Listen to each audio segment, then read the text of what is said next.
Force direction हमने देखा था।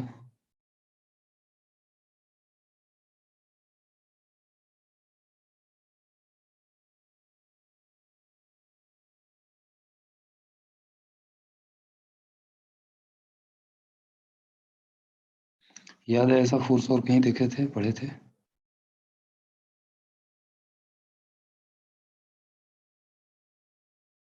हम्म।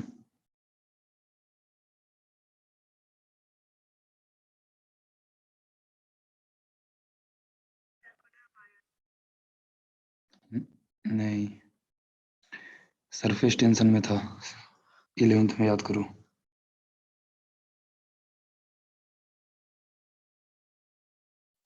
तो कंसेप्ट सिंपल है।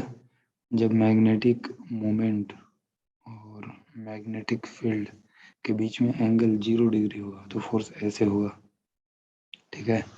और वही अगर जो 180 डिग्री होगा तो यही फोर्स इनवर्ड हो जाएगा।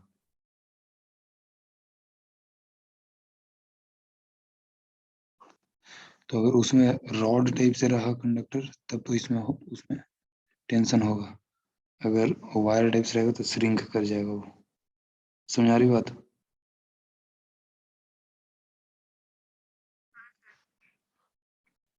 डायरेक्शन ऑफ यहाँ पर मैग्नेटिक मोमेंट भी इनटू द प्लेन है, राइट हैंड थंब रूल से देखो।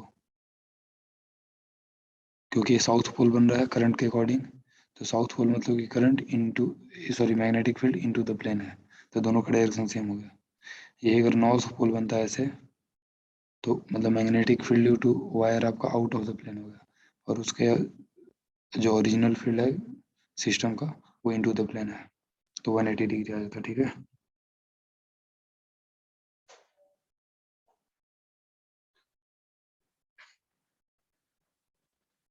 कंसेप्ट हो गया।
इस पर मैग्नेटिक फोर्स कितना था याद है? वेक्टर लेंथ लेते हैं ना।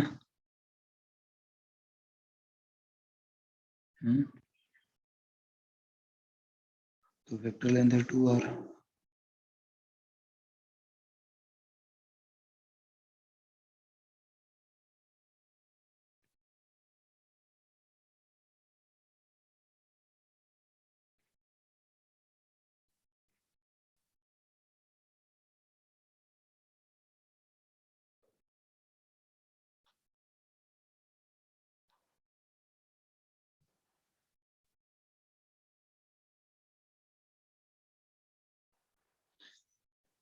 याद करो सरफेस टेंशन में भी ऐसा ही कुछ हुआ था।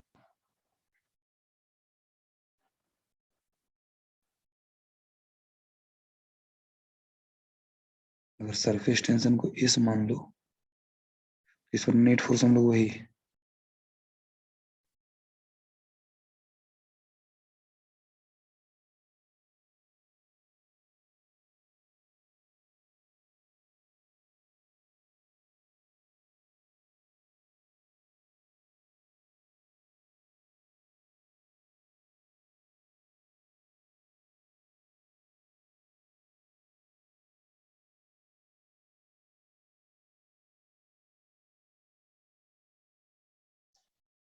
तो सेम चीज यूज हो रहा है, सेम चीज एग्जैक्टली।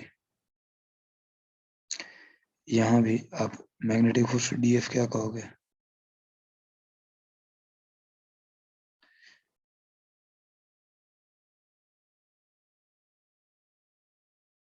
परपेंडिकुलर केस में। और ये हो गया सरफेस टेंशन, जिसको मैग्नेटिक टेंशन हम कह सकते हैं। देखो दोनों का यूनिट मैच करेगा।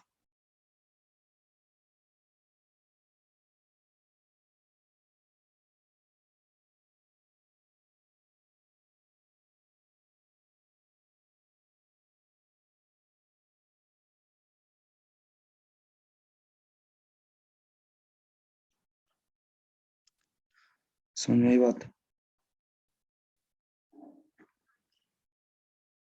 हाँ सर। अब उसमें भी देखो वेरिएशन जैसे मैग्नेटिक फील्ड में लाते हैं वैसे वहां भी ला सकता है। बोलेगा ऐसे कुछ वायर रख देगा और बोलेगा कि इधर सोप फिल्म है, इधर सारा सोप फिल्म से भरा हुआ है। बोलेगा कि मान लो कि ये टोटल डिस्टेंस 4r है, तो इस पर नेट फोर्स कितना होगा? तो नेट फोर्स कितना होगा? कोई यहाँ भी सरफेस टेंशन तुम्हें ऐसे ही लगने वाला है।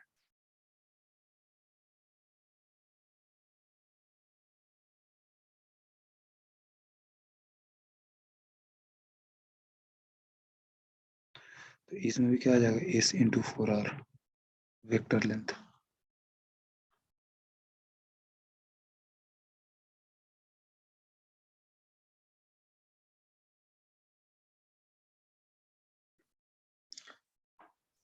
तो देखो मैं वही कहता हूँ, क्वेश्चन को क्या है ना कि इवन टफ भी आए तो उसको कंसेप्ट को कोरिलेट करके very easily you can solve those question.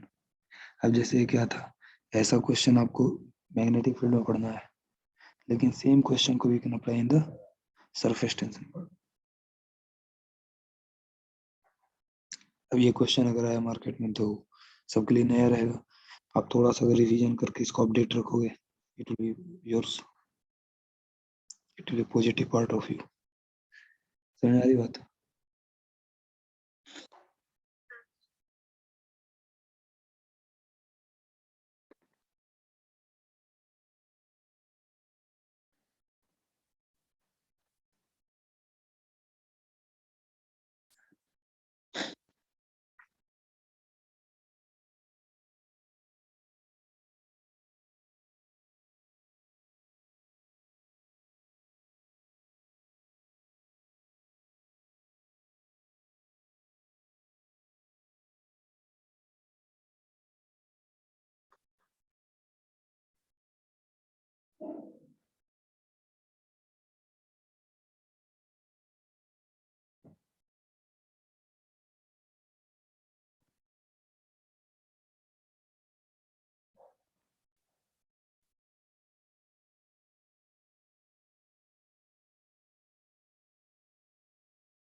Obviously 0 होगा।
सर एक बार लास्ट पेज तो दिखा दीजिएगा।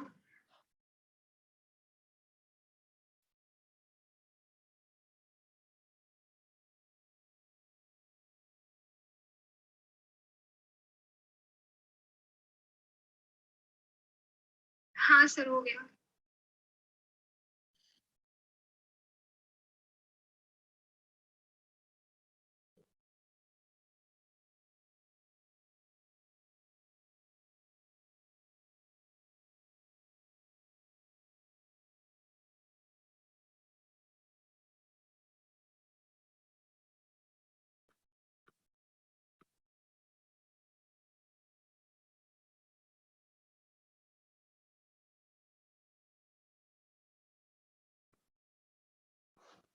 ठीक है।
इसका वो जो डिटेल स्ट्रक्चर होता है ना फिगर बना करके, वो आप खुद से कर सकते हो।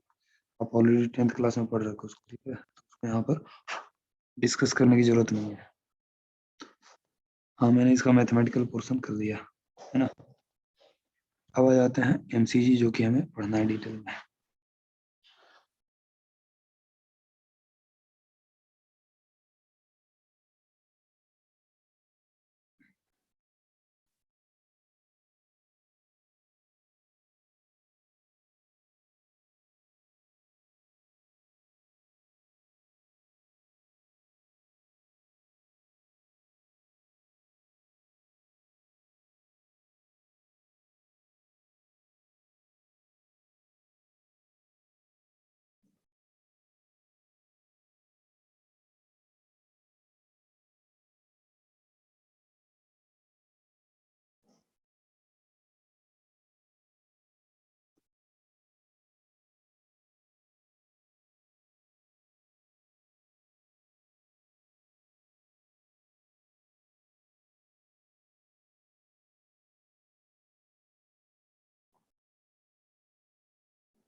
लाइक कॉइल विल गो,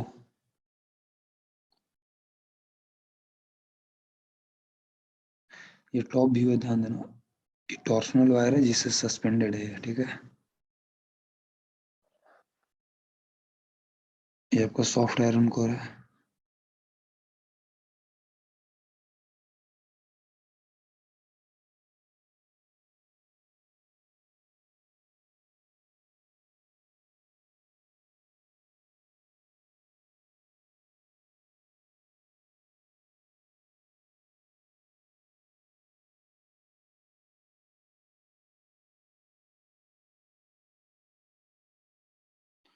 ये आपका टॉप व्यू है।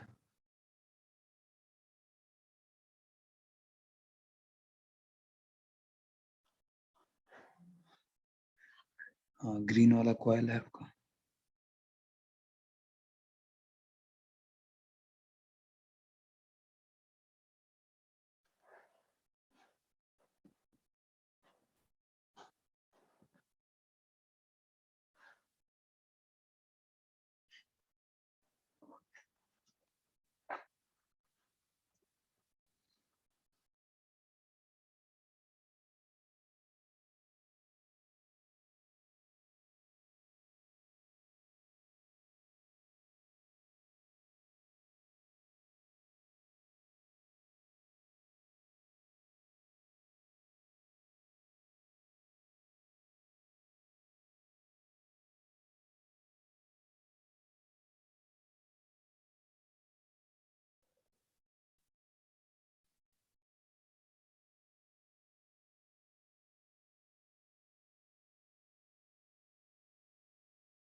ठीक है।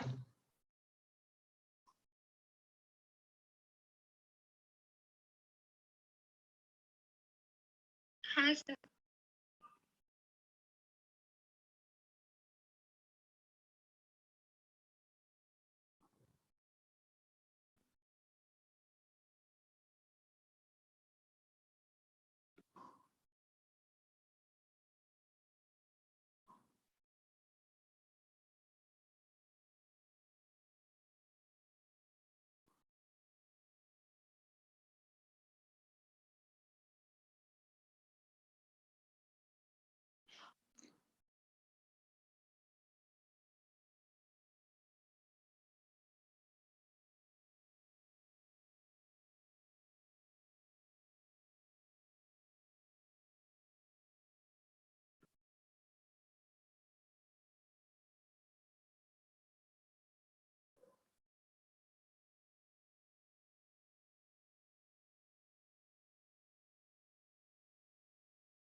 मतलब कि वायर को अगर थीन कर दो सस्पेंशन वायर को, तो टॉर्शनल कांस्टेंट डिक्रीज कर जाएगा।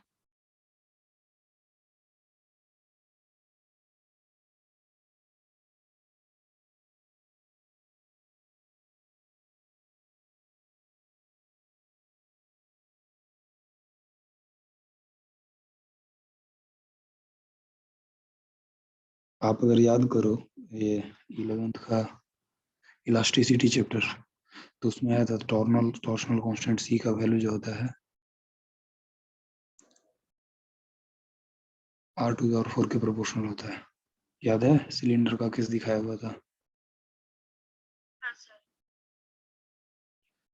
तो ये सभी चीजें क्या है कि देखो, है 12th का मैग्नेटिज्म का, लेकिन इनको कनेक्ट कर सकते हैं, तो थोड़ा थोड़ा छोटा छोटा चीज है, आप इसको माइंड में रख सकते हो।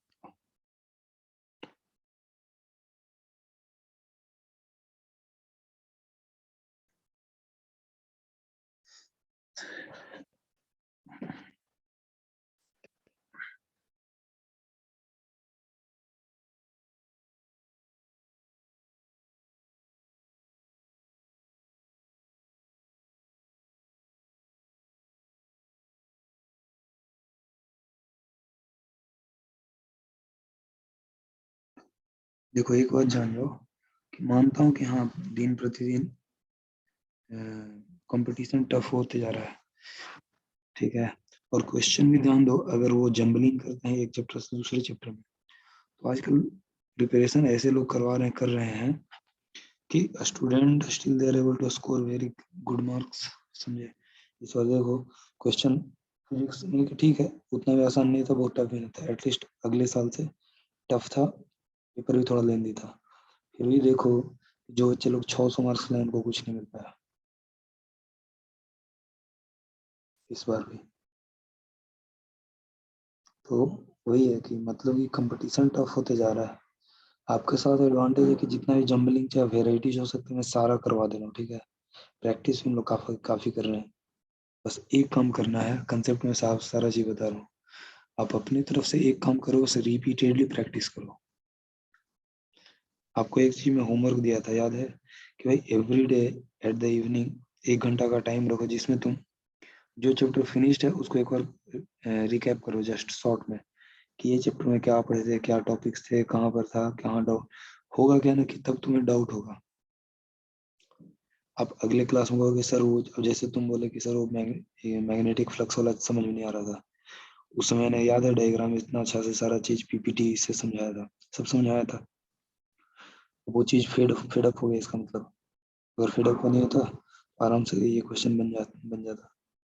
तो चलो हमें ये क्वेश्चन टेंशन नहीं कि हाँ भाई आप उसको भूल गए, लेकिन ये उसको अपडेट करना है। क्योंकि माइंड में रखो, if you want to achieve something higher, something great, तो आप एक्स्ट्रा ऑर्डिनरी कर सकते हो।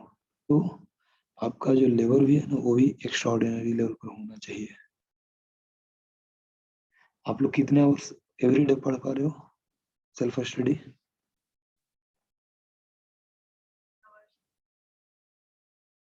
श्रुति? हाँ सर, सर 8 to 10 hours। चलो अच्छा है। तो उसमें क्या सारा चीज नया नया नए सिरे से स्टार्ट करते हो, या कुछ रिवीजन भी उसमें पीरियड इन्वॉल्व है, या जस्ट क्वेश्चन सॉल्विंग, किस तरह से करते हो? सर थ्योरी पढ़ना और उसके बाद क्वेश्चन सॉल्विंग। तो फिर भी नया की जो जैसे मान लो हर एक सब्जेक्ट में जो कवर होते जा रहा है वैसे। हाँ सर, वो भी और नया भी। नहीं तो देखो हम रिक्वेस्ट करेंगे कि अभी ज्यादा नया नहीं करो ना, न्यू कंसेप्ट्स को न्यू चैप्टर्स को नहीं इन्वॉल्व करो। रेदर जो चैप्टर हो जा रहा है ना, जिसका कंसेप्ट हमारा टोटली क्लियर है, उसको रिपीटेडली रिवीजन करो। अभी देखो मान लो कि आप लोग का अराउंड 50% नंबर आया, भाई अगर जो इवन आप 12th केवल कंप्लीट करो तो 60% नंबर उठ सकता है आराम से। देखो अपने का स्ट्रेटजी बहुत सिंपल होता है क्या, कि भाई हमें अपने आप को डिफीट करना है, हमें पूरे दुनिया से कोई स्ट्रगल नहीं करना है। हमने अपने लाइफ का स्ट्रेटजी ही रखा है, हमें खुद को डिफीट करना है बस। आज में हमारी स्थिति है कि मैं 5 क्वेश्चन सोल्व कर सकती हूँ, ठीक है, कल को मैं ऐसा प्रिपेयर करूँ कि 6 क्वेश्चन सोल्व करूँ बस। This is the target for next day या नेक्स्ट वीक, यो वीक हो। अगले वीक फिर से मैं एक टारगेट रखे कि अब हमें 7वां क्वेश्चन पर भी लगाम लाना है। अब ऐसा नहीं 7 क्वेश्चन कब बना पाएंगे, जब 7वां क्वेश्चन सीख लिए और बाकी जब 5 से 6 क्वेश्चन पढ़े तो उसको अपडेट रखें, तभी तो। मेरी बात समझ आ रही है? सिमिलरली 7 क्वेश्चन का हमारा टारगेट कंप्लीट हो गया, अब 8वां क्वेश्चन बनाना चलना है। तो 8वां क्वेश्चन तब भी सक्सेसफुल रहेगा जब 7 क्वेश्चन जो मैं पढ़ चुका हूँ उसको अपडेट रखूंगा। एक एक क्वेश्चन का टारगेट लेकर के आप अपने आप को आगे बढ़ाओ। आप ये कभी नहीं सोचो कि हमें 100% कवर कर लेना है, वो ऑटोमेटिक होगा। जब आपका 12th का कहते हैं ना, पूर सारा चीज दिमाग में है, याद है, पूरा क्वेश्चन सब याद है, पैटर्न्स याद है, आंसर बन जा रहे हैं, तो उसका कॉन्फिडेंस इतना हाई रहेगा ना कि आप 11 जब पढ़ोगे तो 11 जो आपका वैसे ही अपडेट होते चलेगा। फिर आपको लगेगा कि यार जस्ट एक दो क्वेश्चन और बढ़ाते हैं, चलो एक क्वेश्चन और बढ़ाते हैं, यार चलो हमारा डेटा 21 चला गया, 22 चला गया, 23 चला गया, 25 चला गया, धीरे धीरे करते करते 30 चला गया, और 30 क्वेश्चन तो मैं बना पा रही हूँ, बस उसको अपडेट करते रहना। It will not take too much time practically, I am telling you. लेकिन बस क्या भाई, तो हम नया चीज सीख रहे हैं, पीछे वाले चीज को भूलते जा रहे हैं, तो आपको लग रहा है कि हमारे पढ़ाने का आपको प्रॉफिट हो रहा है, सारी चीजें समझ में आ रहा है, लेकिन उसका एक्चुअल बेनिफिट 1% भी नहीं हो रहा आपको। हम बताएं, अगर देखो इसको मैं अलार्मिंगली बता रहा हूँ, आप अगर जो चीजों को रिवीजन करके अपने आप को अपडेट नहीं रखोगे, मैं प्रैक्टिकली बता रहा हूँ, at the end of our discussion of all the chapters you will be at the same level where you were 1 year before.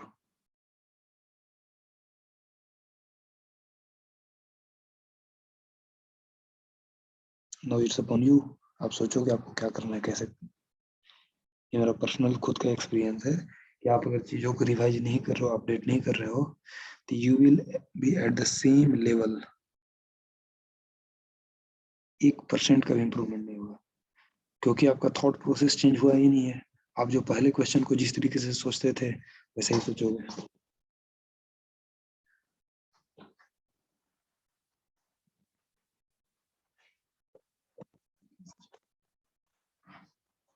तो आपको अगर थॉट प्रोसेस को चेंज करना है, उसके लिए अब तो नए तरीके से चलना होगा जो हम बता रहे हैं, करोगे eight the and you will be happy, और नहीं तो फिर से हम कुछ नहीं कर सकते, हम क्या करेंगे भाई।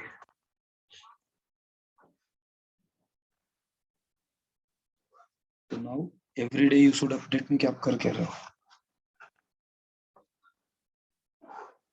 सोचो मैग्नेटिज्म लगो हम लोग का, अभी ईएमआई चल रहा है ना, ईएमआई है नहीं, ईएमआई चालू होगा, मैग्नेटिज्म जैसे ही खत्म होगा, मानो तो 50% ऑफ 12th आपका खत्म हो गया। ईएमआई, एसी, ऑप्टिक्स, मॉडर्न, बस 4 यूनिट बचेंगे मानो तो प्रैक्टिकली। तो आपका 50% सिलेबस कंप्लीट होने जा रहा है। इतने से मानो तो आपको क्वेश्चंस नहीं तो भी 10 से 12 रहेंगे, मिनिमम 12 क्वेश्चन इससे रहेंगे इतने से। अब सोच जाओ अगर 12 क्वेश्चन है, आपको अगर इतना अप टू डेटेड है एवरीथिंग इन टोटो, तो आपका 48 नंबर का कवरेज हो गया, जो कि शायद आप इस बार के एग्जाम में नहीं कर पाए उतना। And this is the just effect of 2 month of our study. मैं वही बता रहा हूँ कि ये कोई बहुत बड़ी बात नहीं है, बच्चे में बहुत सिंपली स्कोर अच्छा कर जाते हैं। समझ रहे हो बच्चे।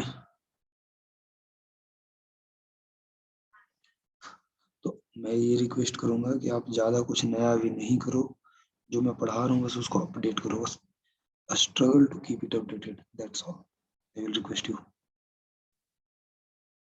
देखो अगर हमारे बात को विश्वास करके अगर जो आप वर्क करोगे ना, मैं प्रैक्टिकली बोल रहा हूँ, success is not very far away.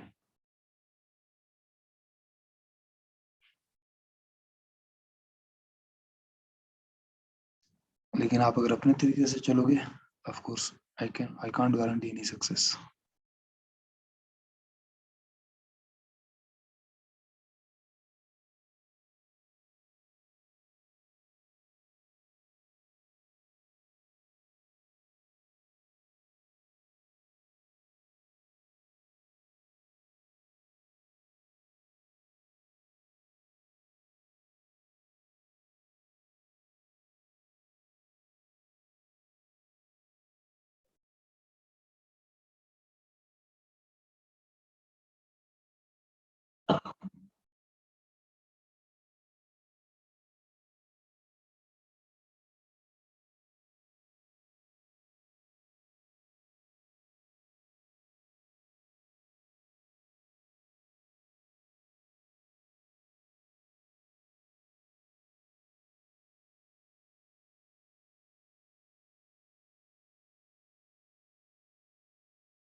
समझो इसको, जैसे मान लो कि पहले 1 मिली एम्पियर के लिए 1 डिग्री डिस्प्लेस हो रहा था, ठीक है, या कह सकते हो एक स्लॉट 1 मिली एम्पियर मेजर कर रहा था और उसका एंगुलर डिस्प्लेसमेंट 1 डिग्री हो रहा था, ठीक है।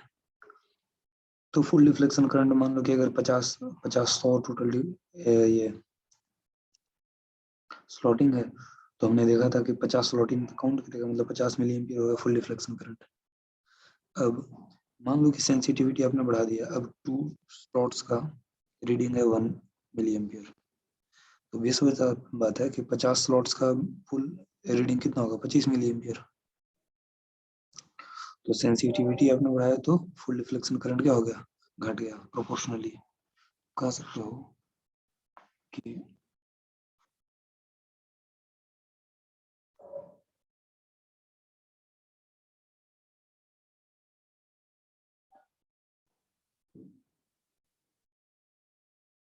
या वोल्टेज सेंसिटिविटी इंटू IG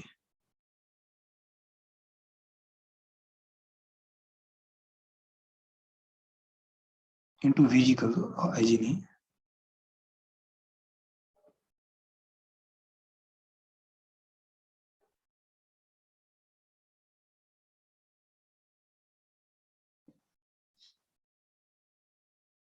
ठीक है,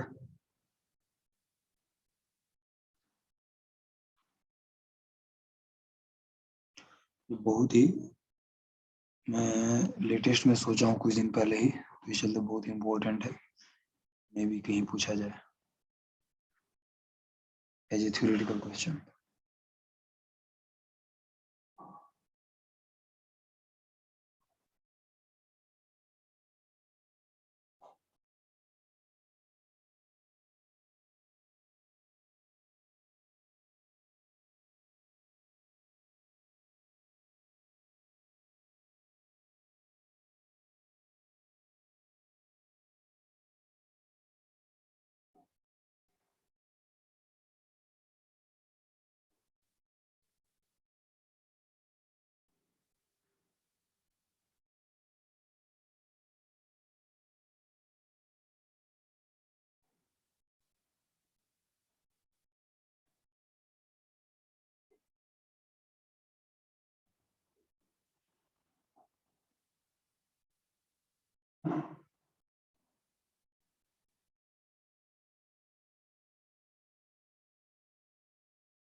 समझ में आया?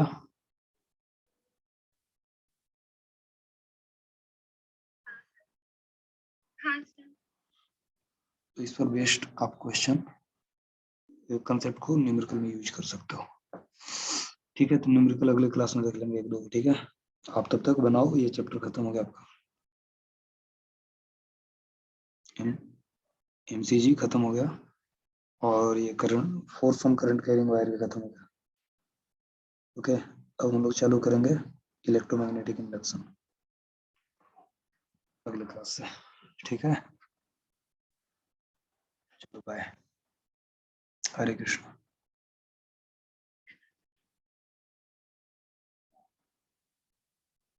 हरे कृष्ण सर।